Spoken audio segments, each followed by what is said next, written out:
O argentino Marcos Chino Maidana intensiva su training para su pelea contra Mayweather Jr. para el título de Consejo Mundial de Boxeo. Dia 3 de maio, Mitinco gana Mayweather. Para 30 de história de boxeo, el chino avisa.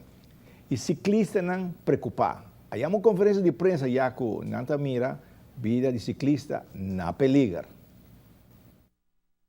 Nós estamos aqui com um grupo de ciclistas à tarde, nós estamos em diferentes áreas de ciclismo, tem gente que está competir, tem outra que está recrear, a parte do time.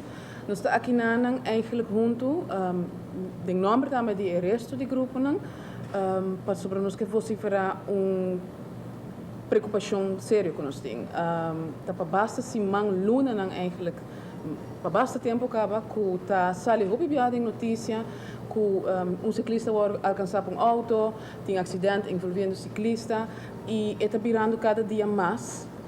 Nós que estamos nos deportes, nós que estamos recreando mesmo riba país, que está por de manter uma vida de forma sana, door de exercício, nós estamos vulneráveis riba caminho, nós estamos reparar que tem roupa mais gente que corre e prática de correr mais, pero é parte de uma segurança que está quedando atrás.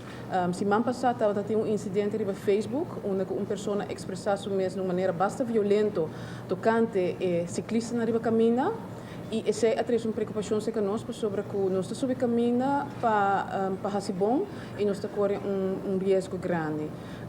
Nós estamos para mim aqui eigenlijk uma chamada na comunidade automobilista, mas também na instância que concerne polícia, ministro de Justiça, qualquer instância que está ocupada mesmo também com o ciclismo, a Federação de Ciclismo de Aruba, para dar essa aqui uma atenção mais séria sobre a vida de gente, até agora que danke Deus ela queda na incidente, na de acidente, mas que não tem consequências sérias para a pessoa que está em acidente, e pode ter consequências mais sérias onde a gente pode perder a vida.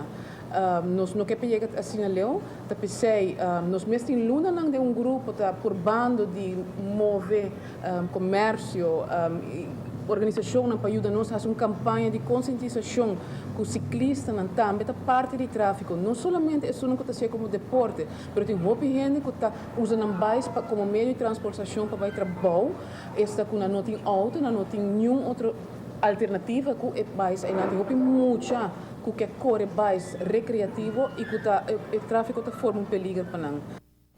Bom, eu quero que o automobilista tenha mais atenção, o meu ciclista na riba caminha, para sobretudo na deporte, na praticar, ou está recrear para ter uma curva para frente, assim, ter um tique, paciência, vai duro, que tu recorre, pode perder um tempo, se você tem outro auto de lá, assim, banco paciência, que ciclista aqui praticar na deporte naquele. Mas tem que sair de lá, é parte positiva, Rony, banco tem paciência, que ciclista não praticar também.